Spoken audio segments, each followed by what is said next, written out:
Polynomial, ninth polynomial.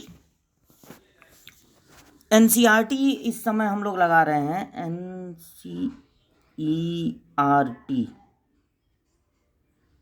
इसके बाद हम लोग टच करेंगे एग्जाम्पलर को, यही चैप्टर। तीसरा क्वेश्चन 2.1, ये एक्सरसाइज है 2.1,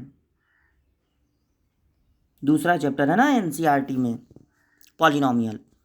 तो एनसीईआरटी 2.1 का question number 3, give an example of each of a polynomial of degree 35। दो बातें हैं, ध्यान दीजिए, बाइनोमियल होना चाहिए, यानी उसमें दो टर्म होने चाहिए। और टर्म की काउंटिंग कैसे होगी? प्लस या माइनस लगाकर। अगर आप एक टर्म इधर लिखेंगे और एक टर्म इधर लिखेंगे तब कहा जाएगा कि ये दो टर्म हैं। तो आपको लिखना है बाइनोमियल, तो दो टर्म होने चाहिए, लेकिन डिग्री होनी चाहिए 35, डिग्री होनी चाहिए 35, इसका ध्यान रखिएगा। और वो साथ में वो होना चाहिए बाइनोमियल। तो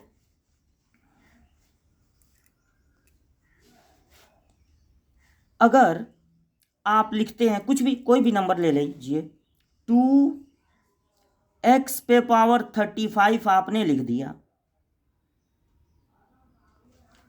तो डिग्री कितना हो गया? 35 हो गया भाई। लेकिन ये मोनोमियल है। अब प्लस या माइनस लगा के आपको एक टर्म और लिखना है। बस इसका ध्यान देना है कि अगर आप उसमें वेरिएबल लिख, या तो वेरिएबल लिखो ही मत यार, यहां पे लिख दो 10, काम खत्म। 5 लिख दो, 7 लिख दो, या उस दिन का जो डेट हो, जैसे कि 21 मार्च है तो यहाँ 21 लिख दो, और महीना तीसरा है तो यहाँ 3 लिख दो। कुछ भी जो मन में आए लिख दो। बस ऐसा मत करना कि यहाँ लिखे 2x पे पावर 35 और बगल में लिख दिए x पे पावर 50, तब इसकी डिग्री कितनी हो जाएगी? 50। 35 से कम लिखना है, कम लिखना है, ताकि डिग्री हमेशा यहाँ से देखी जाए। तो 30 लिख दो, 14 लिख दो, 15 लिख दो, या सिंपल एक नंबर लिख दो। तो कहने का मतलब ये है कि अगर आपको एक ऐसा बाइनोमियल लिखना है जिसकी डिग्री हो 35, तो आप लिख सकते हो 2x माइनस एक्स पे पावर 35। यहाँ x की पावर 1 है और यहाँ x की पावर 35 है, तो इसकी डिग्री होगी 35। तो ये पहले पार्ट का आंसर हो गया। कोई एक्सप्लेनेशन नहीं देना है आपको, ये थर्ड का आंसर हो गया, क्योंकि एक एग्जाम्पल पूछा जा रहा है। अब एग्जाम्पल आपने कैसे लिखा, इसका एक्सप्लेनेशन आपको नहीं देना है, बस आपने लिख दिया, जैसा क्वेश्चन वैसा जवाब। अब आपको लिखना है मोनोमियल, तो कॉमा लगा दो। इस बार मोनोमियल लिखना है भाई, और जिसकी डिग्री होनी चाहिए 100, तो लिख दो -7 x पे पावर 100 या y पे पावर 100। x पे पावर 100 होना चाहिए, और वो होना चाहिए मोनोमियल, मतलब उसमें एक से ज़्यादा टर्म नहीं होने चाहिए। तो हमने -7 लिख दिया। केवल x पे पावर 100 लिख दोगे तब भी काम चल जाएगा, कोई नंबर साथ में लिख दिया जाए तो और अच्छा है। तो ये आपका हो गया। फिर इसके बाद आपको लगाना है, बस यही हो गया, तीसरा क्वेश्चन कंप्लीट। फोर्थ क्वेश्चन पे आते हैं।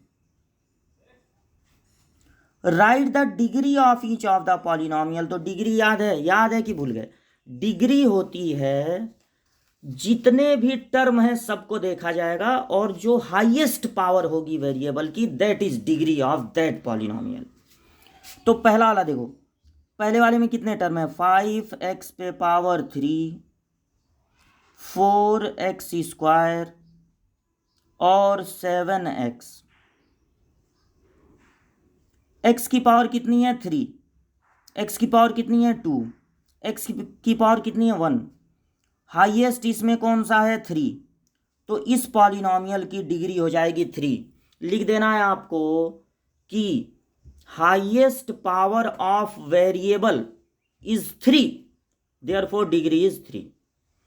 अब इसका जो सेकंड पार्ट है उसमें क्या क्या है? 4 है और -y स्क्वायर है, दो टर्म है इसमें।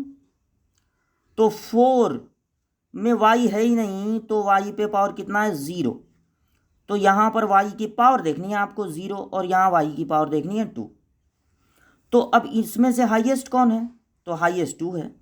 तो आपको लिख देना है कि highest power of variable is 2, therefore degree of this polynomial is 2। तो इस पॉलिनोमियल की डिग्री हो गई 2। फिर लिखना है अब तीसरे वाले का। तो तीसरे वाले को ले लिया जाए, इसमें कौन कौन से टर्म है उसको नोट किया जाए। 5t और -√7। 7 पे रूट हो सकता है, अगर t पे कहीं रूट हो जाता तो ये पॉलिनोमियल होता ही नहीं, तब इसकी डिग्री हो जाती नॉट डिफाइन। अगर t पे पावर होता ना रूट, मतलब पावर 1/2, तो 1/2 पावर जो होती है वो होती है एक नॉन होल नंबर, तो वो पॉलिनोमियल होता ही नहीं, तो उसकी डिग्री भी नहीं होती। यहाँ पर t है तो पावर कितना है 1, और यहाँ पर t है ही नहीं, तो t पे पावर 0 है, तो पावर कितना है 0। दोनों में हाईएस्ट कौन है, तो 1 है। तो यानी इस पॉलिनोमियल की डिग्री हो जाएगी 1, और आपको लिख देना है highest power of variable is 1, therefore degree is 1।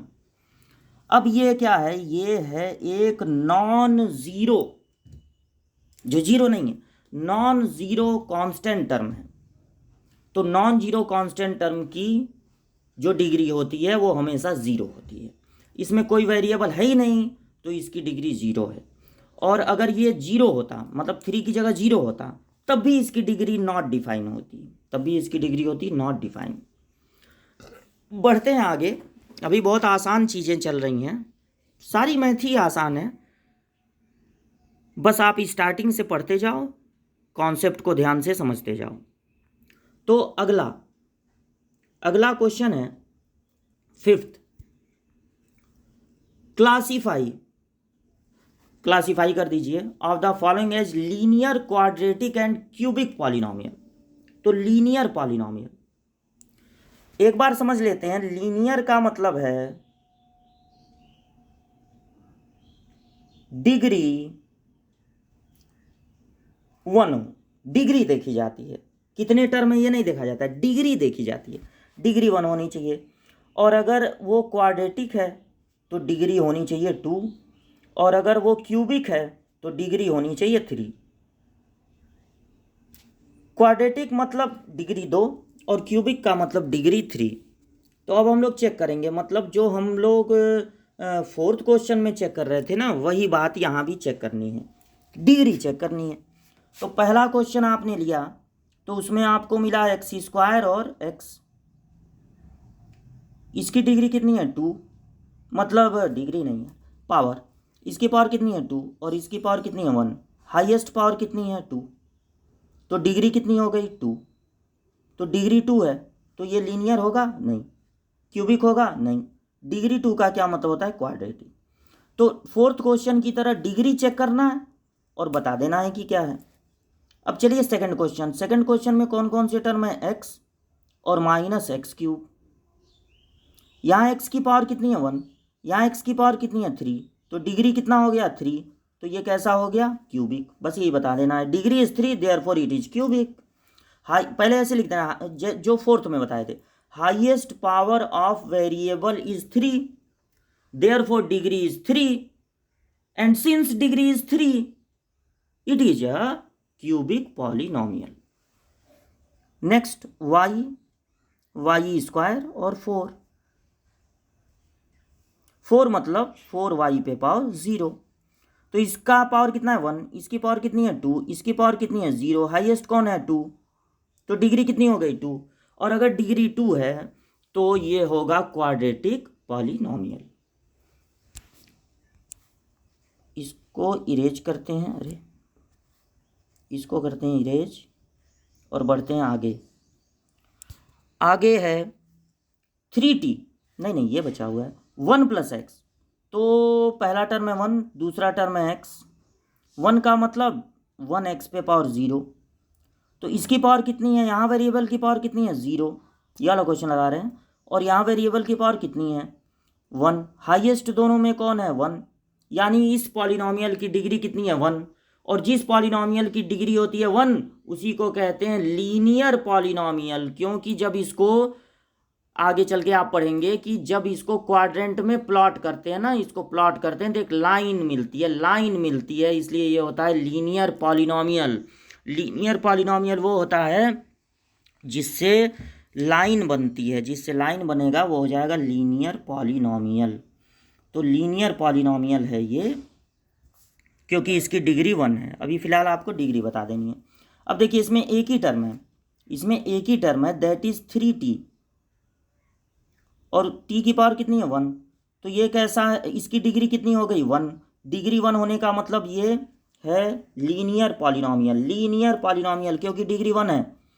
और उसके बाद ये सिक्स्थ क्वेश्चन में सिर्फ है r², यहाँ पर वेरिएबल r है, और उसकी पावर कितनी है 2, सिर्फ एक ही पावर है 2, तो हाईएस्ट भी 2, तो ये एक क्वाड्रेटिक पॉलिनॉमियल है।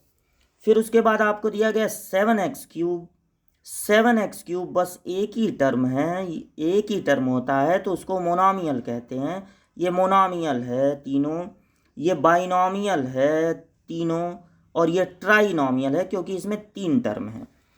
लेकिन हमको देखनी है डिग्री। लीनियर क्वाड्रेटिक या क्यूबिक बताने के लिए हमको क्या देखनी पड़ती है, डिग्री।